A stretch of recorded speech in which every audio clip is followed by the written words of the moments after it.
From the studios of 7 Perth, Susanna Carr.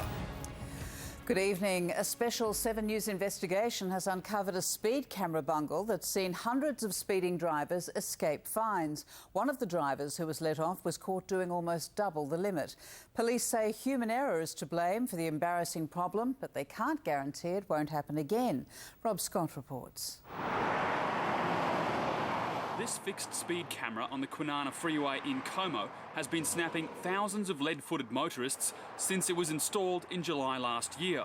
But less than a month later, a simple mistake saw hundreds of those drivers escape fines. Lucky them, they got off. The problem's not the camera, but with one of the operators. Documents obtained through Freedom of Information show on the 10th of August last year, a replacement camera was installed. But the operator forgot to update his details, leaving the previous operator's name in that camera.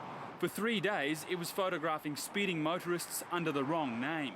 A breach of policy that resulted in 343 drivers getting off.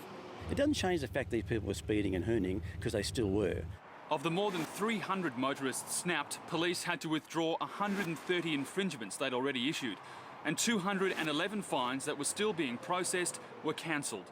2 hoons, one travelling at 150 kilometres an hour in the 100 zone, another at 170 kilometres an hour, were also let off. One of those hoons had their cars seized, but once the error had been discovered, police had to give it back to the owner, and then they had to foot the bill for the impound fees.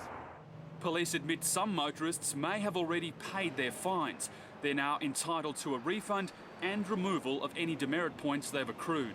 And they want to take this as their first chance to change the error of their ways, because we'll get them again. Rob Scott, 7 News. 7 News, the pulse of Perth.